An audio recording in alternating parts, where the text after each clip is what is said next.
You're listening to the Sticks in the Six podcast. Here are your co-hosts, Andrew Forbes, Peter Barricini, and Alex Hobson.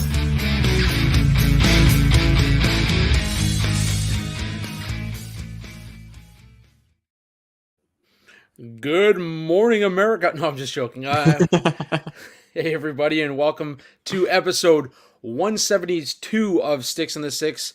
A nice little Sunday morning get together for Peter and I as we talk about the Leafs kicking off their rookie camp. Some more signings this week as the Leafs refuse to let the dog days of summer actually be the dog days of summer. Fantasy teams are kicking off soon, so be sure to subscribe on our YouTube channel. You'll get a chance to win a Dauber Prospects fantasy guide. We've already given away 2 out of the 10 that we have, so all you need to do is subscribe, and you got a chance. Let us know that you subscribed. Send us a quick photo of your subscription, and we'll be sure to send you all the info to get a Dauber fantasy hockey guide. Other than that, Peter, we got some stuff to talk about this week. But before we get into everything, how are you this morning? Yeah, you know what? It's been a while since, I know we say, there's specific times that we do episodes. It's been a really long time since we did a morning episode. I think early days when we were still going back and forth between either morning or, late night. So it's, kind of a bit nostalgic in a sense. But you know what? I'm doing good. As you mentioned, fantasy's already about to kick off. But you know what? Doing a lot of more fantasy football this time as opposed to just more pickets and everything like that. So good news is I'm 14-3 so far. Bad choice. I was flip-flopping back and forth between the Dolphins and the Bills on the Thursday night game. And I regret to inform that I had the Bills before, but I switched back to the Dolphins at the moment of kickoff. And it was just it was done from there. It was done from there. But also I'm doing a survivor pool right now. And week 1, so basically, if you're not familiar with the rules, is you got to pick one team every single week. But the trick is you can't pick that team again for the rest of the whole entire season, unless it's I think it goes to playoffs or whatever. So I'm here making all my predictions. I'm I'm going to take, the for sure bets, Kansas City, San Francisco, all the good ones. But I'm just you know what? Let's try and make things a little bit interesting. I try to go for the game against, or I believe it was the Titans and the Bears. So I picked the Bears thinking that they would win. They're down 17-7. And I'm okay, here we go. I'm going to be out first week of the survivor pool. And then lo and behold, they came back. And Caleb Williams, as good as he is, unfortunately didn't quite do a whole lot. It was mostly everybody else picking up the slack for the win. But you know what? I'm still alive. I'm alive going into week 2, and everyone was surprised when I said I picked the Bears of all teams. So you know what? I'm thinking this may be a long run. I don't know. We'll see what happens. I picked the Steelers for week 2. It's going to happen today. But fantasy football, man. It's or the picket pools. It's really, really fun. Buddy, survivor pools, it's all about getting those tough ones out of the way early. Get the Exactly. tough ones out of the way early. That way you have an easy ride to the last few survivors. But yeah, no, it's fantasy football's in full force, full steam ahead. I'm a big betting guy, as you know. I like to get in, especially when football starts. Football's one of my games when it comes to betting. A little bit easier. But I'm up 500 after week 1, so Woo. not bad. There you go. Not bad at all, man. I'll take it. I had a few hit that were a little unexpected, came down to the wire, but up 500. That's not bad. It's not bad. When you're up that kind of amount, man, just take it. Yeah, just take it. You got to. You don't make excuses. You just say, "Yeah, I knew what I was doing." But anyways, we do have some news to talk about. The hockey season is unofficially underway with the rookie camps kicking off. Obviously, some bad news with Ben Danford getting a hit early on in Leafs rookie camp. He did leave the ice. They're saying it was a head injury, so hopefully it's not too serious. We saw this last year with Ronnie Hervinen. But aside from that, the news for the Leafs right now is all about the signings, and I know people are going to go crazy about the cap cap craziness that's happening in Leafland right now.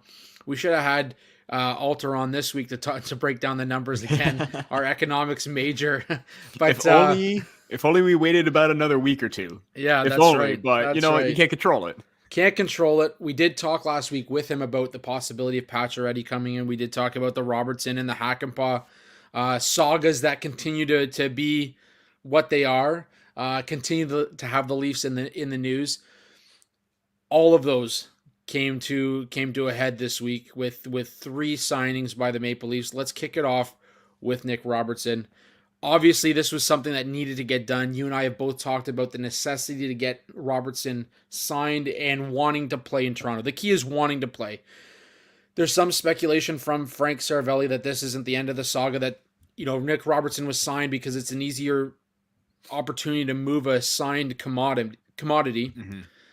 That said, I mean, this is a guy who signed for almost the league minimum at $875, 1 year. Kind of a prove it deal if he does stay with the Leafs. I said it in a piece that I wrote for the Hockey Writers about a month ago, that if Nick Robertson signs and stays with the Leafs and stays healthy, this is a guy that's going to put up 20 goals this season, maybe even 25 based on his numbers from last year at 5-on-5. He was the 6th highest scoring Leaf at 5-on-5. I got to get your take on Nick Robertson signing. I mean, it was like we've talked about from the very beginning. This is the best opportunity that he's going to have. And if he goes anywhere else, it's basically going to be back at square one, where maybe you are going to be in that bottom 6 part of the roster. I mean, you look at the depth that they have, Matthew Nyes and Bobby McMahon, possibly Max Domi if he plays on the left side or goes to wing. So you have names there, but not one that had the fire or the scoring power that Robertson could have. Nyes could get there at some point, but I made a bold prediction that he could probably get 30-60 if he's playing on the top line. Who knows if that's going to happen? It's bold. It's way crazy stuff or predictions.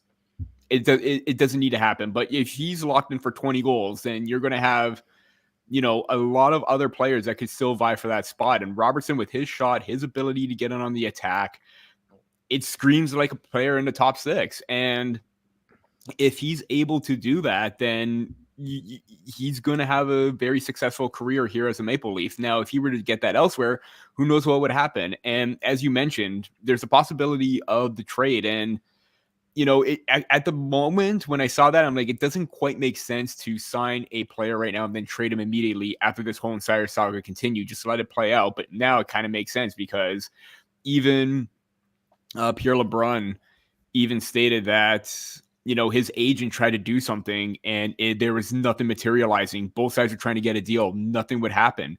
So this is essentially that there's no market for unproven RFA players. And that's what Robinson needs to do this year. He needs to prove himself. This is, again, that contract alone, it is a show me what you could do, prove it. And Treliving has come out and stated that they like Robertson. They like what he could bring. If he's able to round out his game and be that 20-25 goal player that they expect him to be in the top 6, it's going to be money for the Maple Leafs. But now it's just like there's not necessarily a gap, but there's a massive crunch in there right now, where you have now 4 or 5 players on the left side that could potentially do some damage for the Maple Leafs. And I know we're going to get to it, or we could even tie this in just briefly, that a few weeks ago, there was very little competition on the left side. Mm-hmm. Now, everything is a little bit more interesting given what has happened or transpired last week in the span of 2-3 days. So we'll see what happens with Robertson. But the fact that this deal needed to happen, it literally could have been possibly maybe a short-term deal, 2-3 years, maybe just over $1 million. But because of that stalemate, because of him wanting to not budge from wanting to get moved, essentially affected this contract right now, which, again, no team is going to take a. They probably could have signed him to, a qualifying or not qualifying offer sheet. But then again, there's risk involved with that, because he really hasn't proven a whole lot. If he's able to prove himself this year and he still wants out, great. But if he proves himself and wants to stay with the team, that's just going to work well for the Maple Leafs. Yeah, absolutely. I said that last week with David Alter, that, this is a guy that there's a lot of question marks around what he's able to do and how he's able to stay healthy, and what are the injuries going to look like. And I think that's maybe the biggest question, why there was not as much interest as, like, you look at St. Louis and they put an offer sheet in on Holloway, and that came to be because they have a little bit more faith in his ability to stay healthy, his ability to see what he can do on the ice. Robertson, there's still a lot of question marks, and that's not a knock on what he's able to do offensively. When he's healthy, this kid can play. I think we've seen that. I think we've seen, especially last season, I said fifth or sixth best on the Leafs when it came to 5-on-5 goals. That alone tells you what he's able to do with the puck, and his shot is incredible. But the big thing was question marks with his health. The other thing is, when you have a guy that is an RFA and comes out and wants to, request a trade right off the hop, and really he hasn't had the opportunity to really show what he's been able to do. I mean, this is a guy who's been up and down so many times that, you lose count. I think he's lost count, and Alter said it last week. This is a guy who's lost trust in the organization because he has bounced around so much. But part of that was injuries. Part of that was losing opportunity to players while he was out with injury. And now it's coming to a head a little bit. You've got a player who knows what he's capable of, a team that wants to see what he's capable of. And I think that's why you're seeing this 1 year near the minimum type of deal, because they want to see what he can do in a prove-it year. That doesn't mean that the saga's done. And that's the big thing. It's could Saravelli's report be true? Absolutely. There could be a potential that, this guy could end up somewhere else before the season even starts, especially with the logjam on the left side. That said, I think the best thing for both sides is, one, for the Leafs to get him in the lineup and make him play and make him earn those minutes.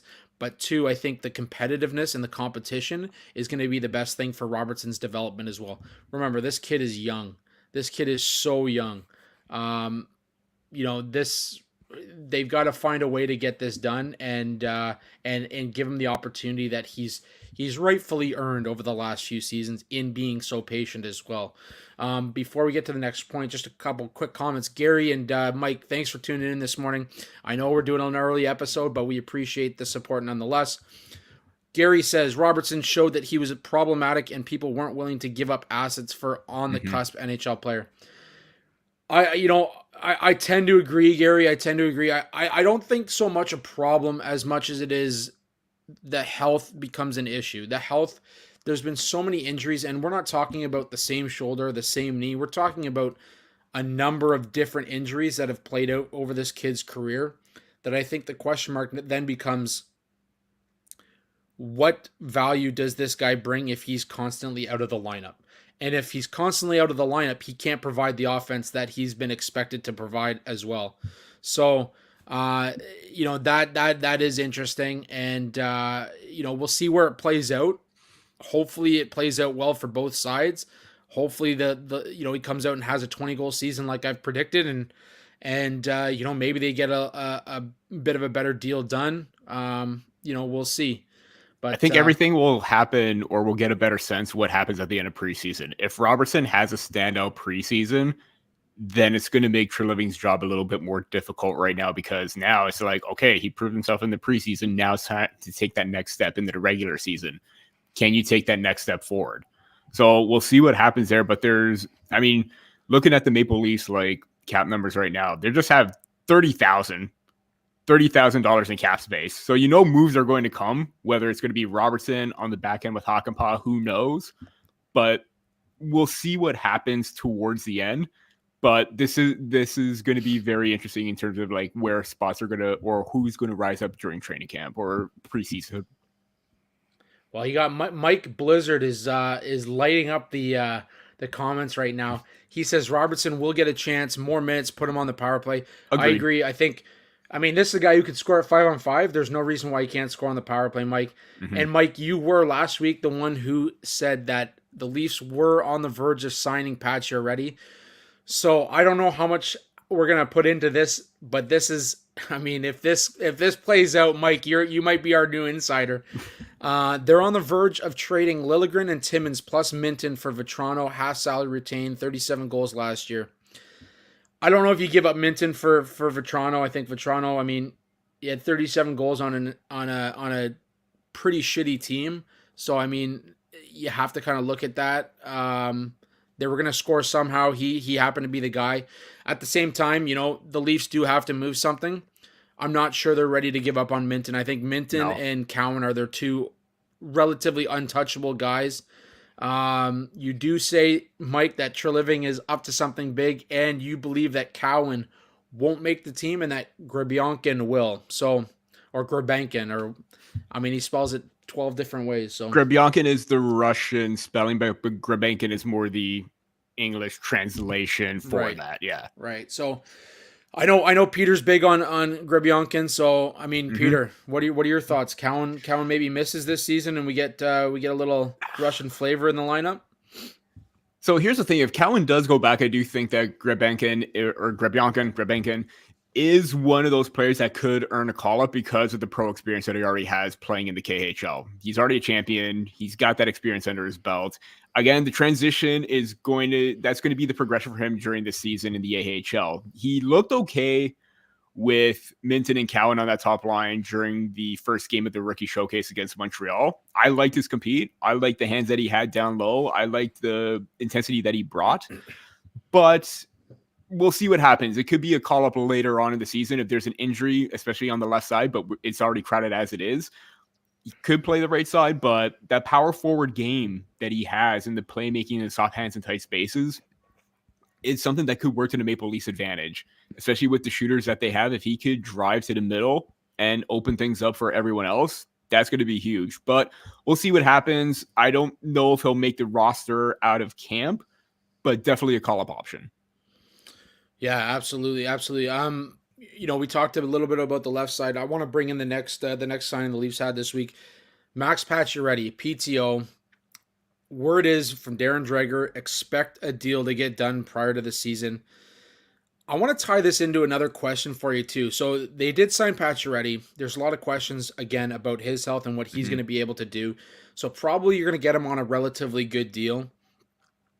That said, there's another former Leaf that's out there looking for PTOs as well. And there was talk that the Leafs and James Van Riemsdyk had some similar interests in terms of possibly getting a deal done prior to the Pacioretty signing. Your take on Pacioretty, your take on maybe choosing him over JVR.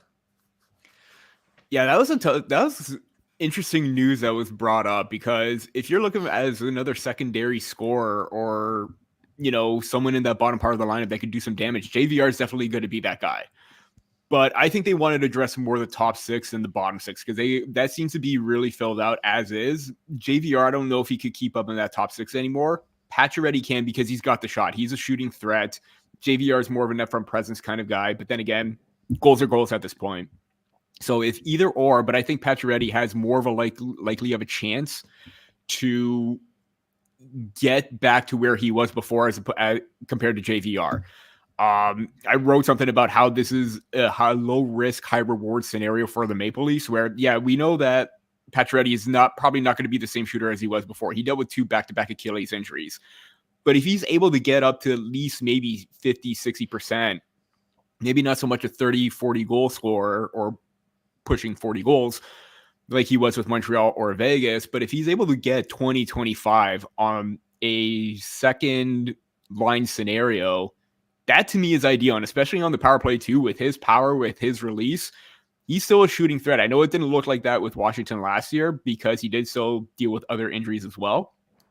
But if he's able to, if his health holds up, and there's reports that, he was meeting with the team's doctor as well, or not the team doctor, but the Maple Leafs overall a month before he signed this contract. That to me, something was in place, and they have more faith in him than anybody else on that PTO market. So, we'll see what happens with Pacioretty, but it definitely feels like they have a lot more faith in it. It seems like that contract is already in place, so they know what they're going to get from him. It's just a matter of, you're going to probably get that contract, but we just want to see a little bit more kind of thing. Gary comes in with Patches has a bigger upside. JVR has a better basement. Injuries, absolutely. I think too, Patches, coming off those two Achilles injuries or ACL injuries, I believe, it does force him to be a little bit more cautious with that. But that said, like you said, Peter, JVR is a great net front presence. Patches has the shot from the outside, and I think that's the difference maker.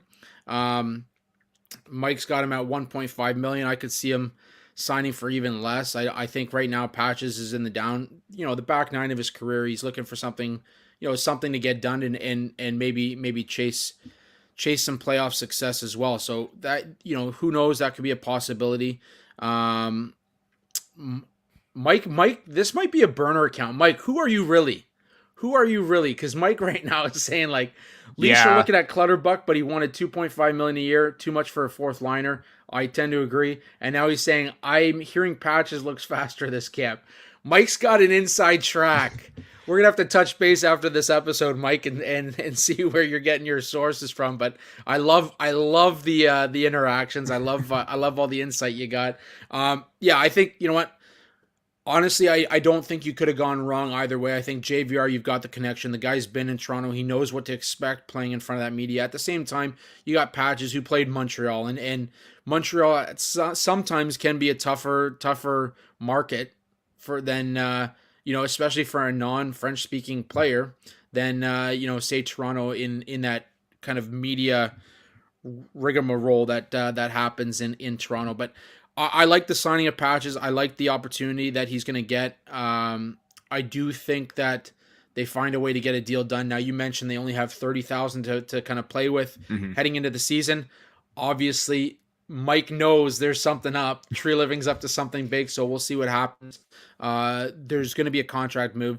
There is a lot of speculation, too, that if the Leafs were to waive Ryan Reeves with the intent of terminating his contract, they would not have to make another trade to get all these deals into the cap.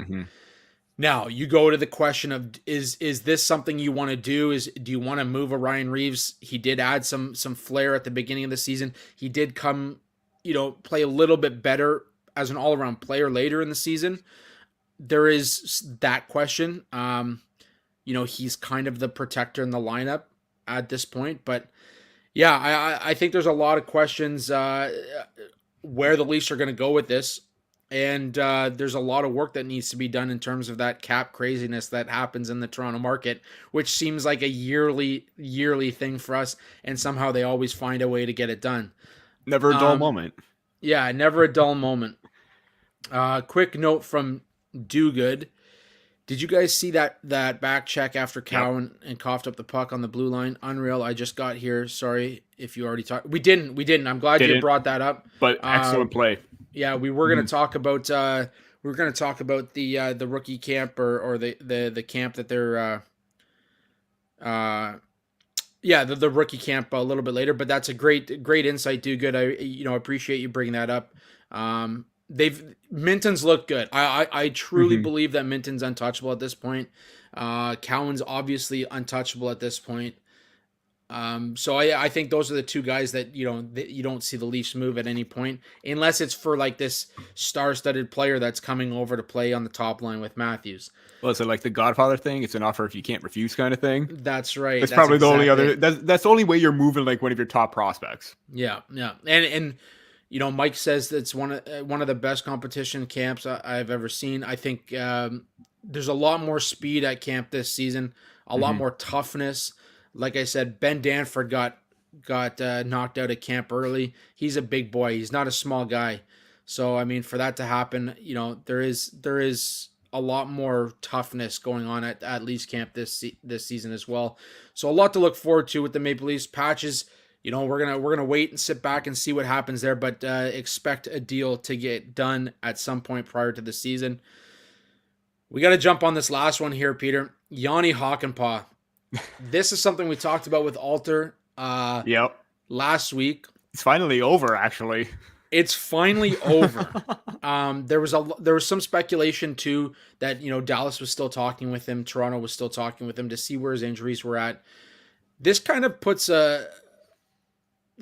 ends the debate of whether or not Giordano is going to be back. I think, right? I mean, you've got Yanni Hakanpaa now. This guy's 6'6", whatever, 2 something. He's a big boy. This is a guy the Leafs wanted early. They went after him. Obviously, the knee injury is something that they talked about. They didn't want to sign another Klingberg. They didn't want to throw him on Robidas Island right off the hop. So, Jani Hakanpää, now a Toronto Maple Leaf. Pretty cheap deal, 1.47, I believe it was, for 1 year. Your thoughts on the Leafs grabbing Yanni Hakanpää?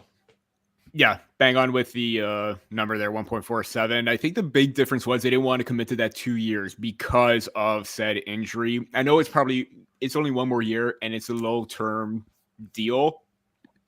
But when you're the Maple Leafs, I know the cap's going up, but you want every bit of room cap-wise to add later on.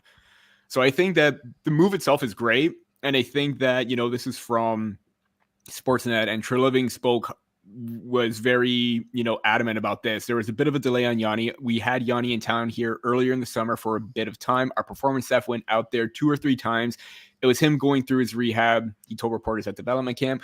We're obviously to a point where he and us feel confident, and we'll see how it goes. So this is kind of like the Patches situation where they met. They wanted to do some on-ice testing, and it seems like Hakanpää still seems like he's ready to go. I know there's the whole concern about his knee-on-knee thing, or where the cartilage isn't as strong and it's bone-on-bone. There's that concern if his career is over, because that is problematic. But if he's still able to play, and it's at a high pace like he was with Dallas last year, then I think that is something that the Maple Leafs are willing to take that risk on. You need a big bruising hitting defender. You mentioned or posted a clip about one of his bombs during a game. I think he scored with 3.2 seconds left, and you call it the Hakanpää bomb or whatever. The Hakanbomb. The Hakanbomb. There we go. That's the one. That's the one. Yeah. The Hakanbomb. So if we're able to get to see that a little bit, whether it's the big time hits or the big shot from the point, obviously the offense isn't going to be there. But you got that steady right shot player right now that's definitely able to, be a steady presence on that back end, be a pillar, be that player where he could close gaps and make life miserable for the opponents. That to me is the most important thing. And if he's healthy, great. I think that this was all indicating if he's able to be healthy or not throughout the whole entire thing. They feel confident. The player feels confident. So if both sides are in agreement and they came to that deal, I mean, this is a deal that's going to be, something that's going to be worthwhile for the Maple Leafs. Again, there was a lot of talk, a lot of hypotheticals, but even when Robertson signed and Drager reported that, the belief is that Pacioretty and Hakanpää are going to be with the Leafs, and then lo and behold, both of those moves happen afterwards. So yeah, I just hope he's okay. If he's good, that's all that matters, because he's going to be a really good player for the Maple Leafs on that back end, especially on that third pairing. Yeah, I mean, I posted that video of the Hakanbomb, but he's not known for his offense. And to clarify the number 6, he's listed 6'7", 222 on NHL.com. So not a small guy by any measure. And I do think that he's a great ad. I don't think he's a piece that they move out. I don't think the Leafs are going to make that mistake again to sign a player that they're just going to put on LTIR. Mm-hmm. It could happen throughout the season if the need deteriorates a little bit more. That said, this guy's 32. He's still young. He's younger than me. He's still young. He's still a young guy. So hopefully the knee holds up. There was speculation that it was bone on bone. That said, I'm sure that they've found a way to kind of make it a better situation for him. Otherwise, I can't see him coming back. Mm-hmm. There's not much more to say than what you said. It's a great ad. You need that guy on the back end. That adds to the flair that you get with a guy like Chris Tanev. That adds to the flair that you get with a guy like Jake McCabe. And now you can allow your guys like Timothy Liljegren.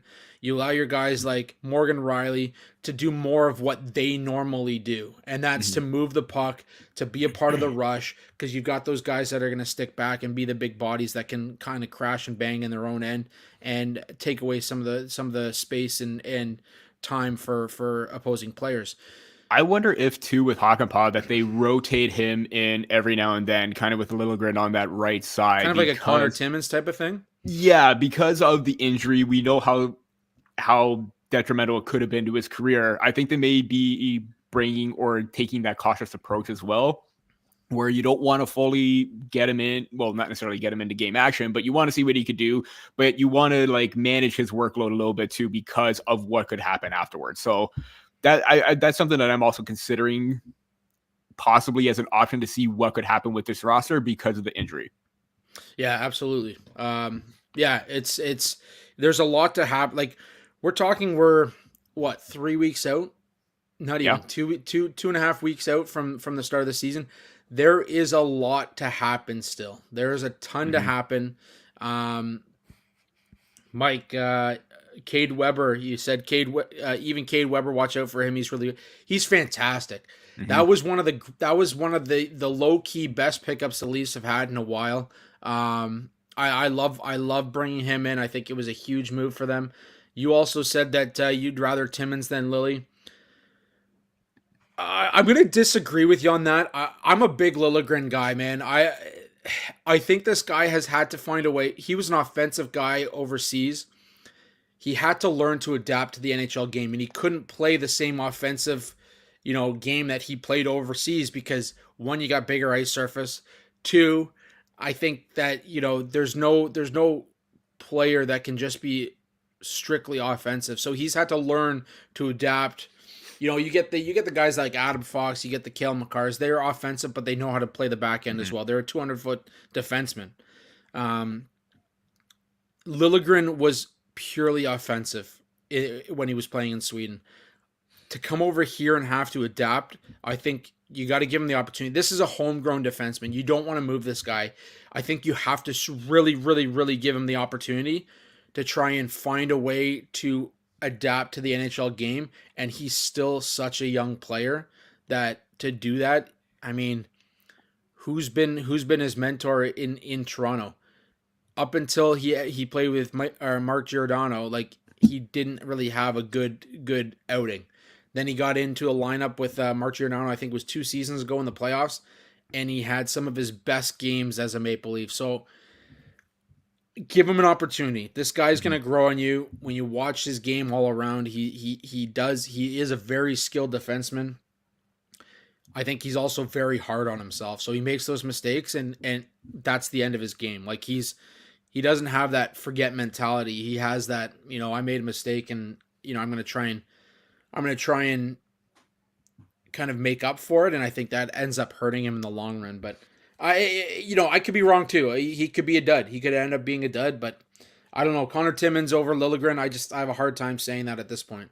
Yeah, same here. I think Liljegren's is a little bit, not Liljegren, Timmins is a little bit more high risk, high reward kind of player. And we see that on the ice where if it's not going well offensively, the defensive game is starting to show in his play. And I think with Liljegren too, let's not forget, he came over after he was drafted. And obviously everyone's probably going to be a little bit sour on him for not taking that big step. I know he's 25 right now. He's still young. He's still finding his footing, but let's not face it. It took a while for him to develop and become a two-way type of player. And everyone is soured on him. Even when he was like 21, 22, he's like, oh, he's been here for 4 years. I'm like, yeah, but look how old he was when he came over.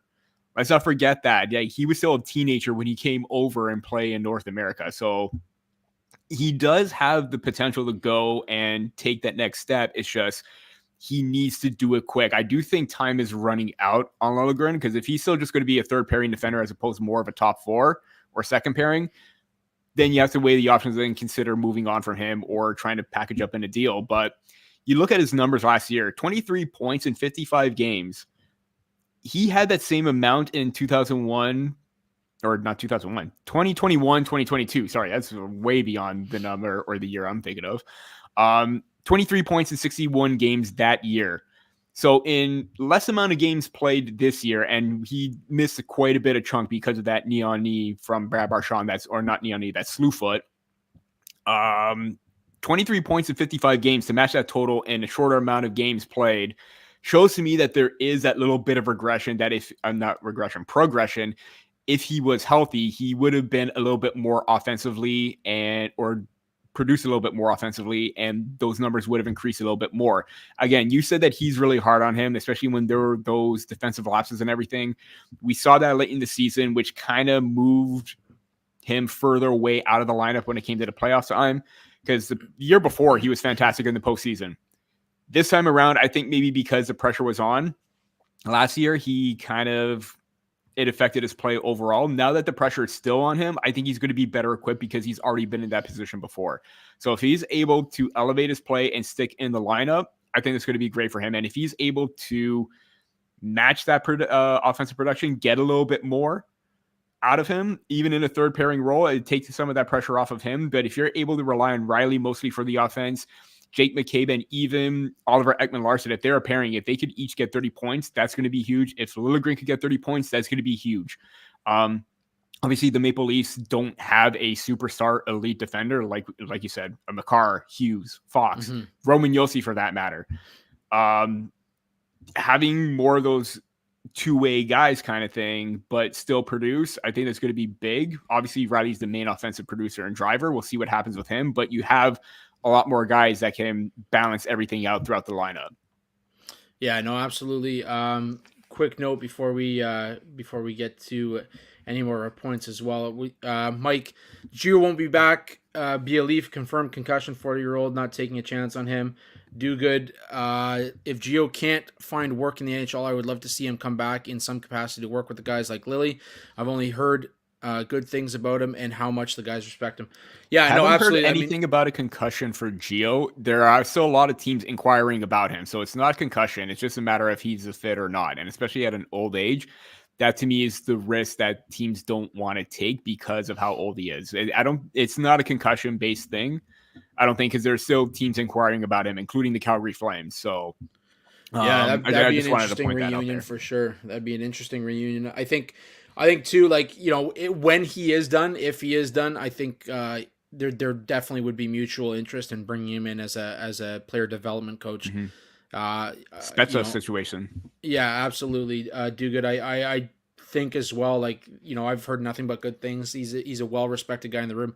This is a guy who came up as an unsigned free agent. So, I mean, the work and the effort that he's put in over his career, I think, and, his Superman flying into the scrums, I think the that's guys, going to live on in Maple Leafs history, man. The guys appreciate that as well, for sure. So, that said, quick word from one of our sponsors here at the Hockey Podcast Network. DraftKings Sportsbook. TD, Tutty, take it to the house. Whatever you call a touchdown, they matter. More at DraftKings Sportsbook, an official sports book partner of the NFL. Ready to place your first NFL bet? Try betting on something simple like a player to score a touchdown. I know CeeDee Lamb's a favorite this week to score a touchdown after the Cowboys kind of had a rough outing last week. Justin Jefferson's another big guy for Minnesota as well, so check them out on DraftKings Sportsbook. Ready to do a touchdown dance of your own? Score big with DraftKings Sportsbook, the number one place to bet touchdowns. Download the DraftKings Sportsbook app and use code THPN. That's code THPN for new customers to get $250 in bonus bets when you bet just $5 and get 1 month of NFL Plus Premium. Only on DraftKings, the crown is yours. Gambling problem? Call 1-800-GAMBLER. In New York, call 877-8-HOPE-NY or text HOPE-NY 467-369. In Connecticut, help is available for problem gambling. Call 888-789-7777 or visit ccpg.org. Please play responsibly on behalf of Boot Hill Casino and Resort, Kansas. 21 plus age and eligibility varies by jurisdiction. Void in Ontario. Bonus bets expire 168 hours after issuance. For additional terms and responsible gaming resources, see dkng.co/ftball. NFL Plus premium offer available only to new and former NFL Plus subscribers. Additional NFL Plus premium terms at nfl.com/terms. Like I said, I'm up about 500 after week one, and I definitely had a few TD scores, some late ones that got it for me, but they got it done. I actually had Saquon Barkley for 3 TDs. So that was a big win for me That is right a there. big win right there, yeah. But you had to know in division, he goes in division to Philly and comes out big with 3 TDs. It was gonna happen. I'm a Giants fan, and of course he went and he's gonna stuff it down the Giants' throat when they meet this season. I can guarantee, unfortunately. But yeah, do good. I love the Superman too. There's something about this small 39, 40-year-old jumping into the scrum, basically laying out like Bobby Orr on his goal just to throw some fists. That is respect in the room right there when you're laying the body on the line like that. Before we close it out, I know we kind of checked this off already, but Peter, do you see, with this cap craziness that's happening in Toronto, do you see a move that's coming that maybe the Leafs, are going to throw out there? Like, what player do you see not starting the season right now that's under contract with the Leafs? There has to be something to happen. I mean, there's no doubt about that. And if you're looking to move out contracts and get more space, or because you need to make room for Pacioretty, or someone is going to surprise at camp, who knows what's going to happen? And we're going to see a situation last year where we had to move on from Sam Lafferty as kind of that cap casualty, where you have to move on from him because of Noah Gregor. I mean, when you look at the back end, I think candidates include Timmins and Liljegren. I think we were in agreement that we would probably keep Lily over Timmins at this point because of what he's able to do. And, the balance still developing two-way game. I think if he has a solid veteran with him, whether it's going to be OEL or even Simon Benoit for that matter, I think both can help him out in that regard. But if you're looking to move forward right now, I think David Kampf, possibly Calle Jarnkrok, I'd still keep him. But if you're looking to move on from David Kampf, and there's been talks that the Maple Leafs are still trying to move on from him, because $2.4 million as a fourth line center, that is still very, very pricey to me. It's tough to do though, man. He's a player that adds so much of the intangibles, but I see what you're saying too. $2.4 million is a lot. The thing is, like, he's a very steady defensive presence, and we've talked about how much of the defensive zone starts that he gets. We've raved about that time and time again on here.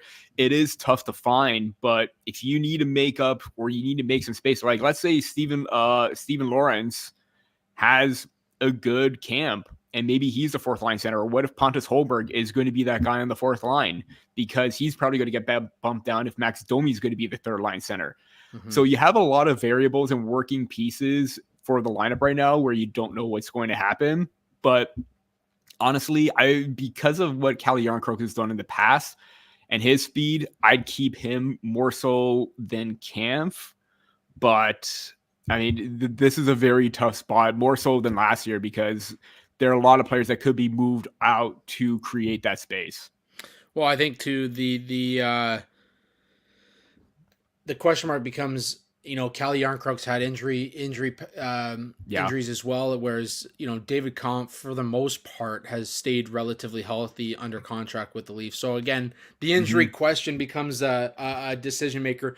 It's a big X factor. Yeah, I seem to think Jarnkrok might be on his way out. That said, I think it's a tougher contract to trade. So it'll be interesting to see what happens there, but definitely something to keep an eye on as we head into the next 3 weeks here. Last but not least, let's talk about the prospects camp in Montreal. Obviously, the Leafs have another game today at 1 o'clock, competing against the NFL. If you're hockey ready, watch the Leafs rookie camp against Montreal over the NFL. But anyways, your takeaways from the first game with the Leafs. Yeah, the NFL is going to have to wait today, because if you are looking to watch that game, the Maple Leafs should be live streaming it on their website. There were some audio issues there, but they fixed that yesterday. But overall, I think the Maple Leafs rookies, or the players that are supposed to stand out, have done just that, but even a few more surprises as well. I think when you look at Cowan, obviously he was by far the best player for the Maple Leafs on that ice. As Dugood mentioned earlier, did you see that back check? Yeah, Cowan made a big risky play. Yeah, kind of caught him off guard. It was a bad move, but you saw the hustle from him. But the hustle from Minton himself, I think that's the reason why Minton was one of those players that you really can't trade just yet. because of that speed, because of that defensive awareness, that is big. I thought both of those two were by far their best forwards. Cowan 1, Minton 2. Both had really tremendous shots on the power play, down low, between the goal line / bottom part of the face-off dot. So impressive that they're able to get shots off, and both of them assisted on each other's goal, which is great to see.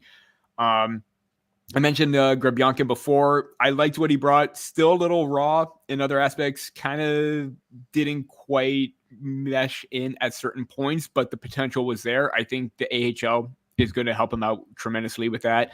Cade Weber, love the defensive awareness. Love his ability to read and jump into the offense from time to time. I think that was an underrated move, like you said. I think that was fantastic. Hill the Beast, whatever you want to call him. Yeah, probably gave up a bad goal towards the end, but man, he stood tall and made some big-time highlight reel saves. I want to note 2 players that really caught my eye that I thought needed to have a big camp or stand out in a big way. I really liked Braden Kressler and Jacob Quillen. I thought both of them brought that tenacity, the speed game, the work ethic and mindset, because those are going to be 2 lesser-known players down the roster. And I thought both of them excelled. I really liked Quillen's pace of play, the positioning that he had. Kressler, he had his own goal, his intensity. I think Quillen put himself on the map as one name to keep an eye on going into preseason. Maybe Kressler, who knows? I think he starts off in the AHL as well, but I really liked his game in the first one. Second one goes today, as it's going to be happening after we record. But I'm going to see what those 2 can do in the second game, because I came away impressed in the first one. Well, and Quillen says he wants to make the Leafs roster this season. So yeah. I mean, I love the confidence. I want to see more from him. I think he definitely is a guy that stood out. Kressler, as you mentioned, big hit on the what was he, 6'5" Montreal prospect. So that was a good one as well. No fear whatsoever. Yeah, I think I mean, you took the words right out of my mouth. I think Hildeby, it's definitely going to be big to see him. Like we've talked about many times, homegrown goaltending. That's so important to have. So if you're not watching NFL, make sure you tune in today to see what you can watch, see what you can get. Maybe you got the dual screen, you can see a little bit of both. Last little note here from Do Good as well. Noah Chadwick is my sleeper. He doesn't get a lot of coverage with Cowboy and Mint taking up a lot of the spotlight, but I've got a feeling. Yeah. I think Noah Chadwick was a great late pick. He's definitely a guy that you need to keep an eye on, and I agree with you. He's definitely a sleeper when it comes to the Leafs prospect pipeline. You can check out my prospect pyramid over at the Hockey Writers, since I'm going to do a selfless plug here as well. You got to. Why not? Absolutely. Before we close it out here, Peter, just one last word from our sponsors over at the Hockey Podcast Network. This show, as well as the Hockey Podcast Network, is sponsored by BetterHelp. What's something you'd love to learn? As an adult, do you make time to learn new things as often as you like, or was that lost in childhood? Kids are always learning and growing, but as adults, sometimes we lose that curiosity.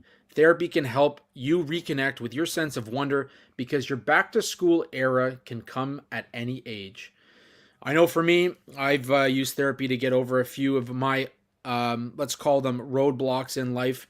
It's certainly got me to a better place, especially now with a young family. You want to make sure you're at your best at all times. If you're thinking of starting therapy, give BetterHelp a try. It's entirely online, designed to be convenient, flexible, and suited to your schedule. Just fill out a brief questionnaire to get matched with a licensed therapist and switch therapists at any time for no additional charge. Rediscover your curiosity with BetterHelp. Visit betterhelp.com/THPN today to get 10% off your first month. That's BetterHelp, HELP.com/THPN. Well, buddy, like I said, 3 weeks left until the Leafs get underway for the regular season, the 2024-25 season. Let's not forget, 1 week today, they play their first preseason game. That's right. That's right. Preseason, it tells you everything that's going to happen. No, it's exciting. Obviously, we're pumped to get it going. It looks as though it might just be the two of us this season, which we're totally fine with. Hopefully we're going to get a few more guests on here to add a little bit more flair to the show. We're working on a couple guests now that should add some hype. So we will tease those as we get them. But as always, we love that, you guys continue to join in. Do good. Mike, Gary, thanks for getting into that comment section today. We always love the interactions with our listeners as well. You guys have a lot of insight. Mike, we got to talk about this burner account that you got going here because I need to know where your sources are coming from. But outside of that, let's have a good week. NFL Sunday is going today. If you're not watching that or get that dual screen up, make sure you watch the Leafs prospect camp or rookie camp. See what they've got in their near future as well. Until next time, appreciate Gary. Great show. Thank you. We appreciate you. Absolutely. Outside of that, guys, check out SeatGeek as well. If you want tickets with the NHL coming up, with basketball starting soon, MLB is getting down to the wire here. Make sure you're using SeatGeek. Use Sticks in the Six on SeatGeek for $20 off your first purchase as well. And as I mentioned off the top of the show, if you are a fantasy hockey armchair GM, make sure you subscribe on YouTube. Send us a DM somewhere, whether it's Twitter, Instagram, whatever. Make sure you send us a DM showing that you've subscribed to our channel on YouTube, and we will send you over a copy of Dauber Fantasy Guide for the 2024-25 season. It's free. We've got 8 more to give away before the season starts. That's 3 weeks. So 8 in 3 weeks. It's basically a given. If you subscribe, you're going to get it. You want to win your fantasy league, you better subscribe and get that guide. That's right. I had a listener reach out the other day and say that it's helped him in previous seasons. I haven't won my fantasy league in 13 years. I haven't used the guide, so I'm hoping to use the guide this year and maybe do something. But it is a keeper league, so I'm in a full rebuild right now. Anyways, that said, guys, shout out to THPN for having us on. DraftKings, BetterHelp, SeatGeek, the Indie Ale House as well. We're gonna hopefully get them back on this season as well. Until next time, thanks for joining us here on Sticks in the Six, episode 172. Until next week.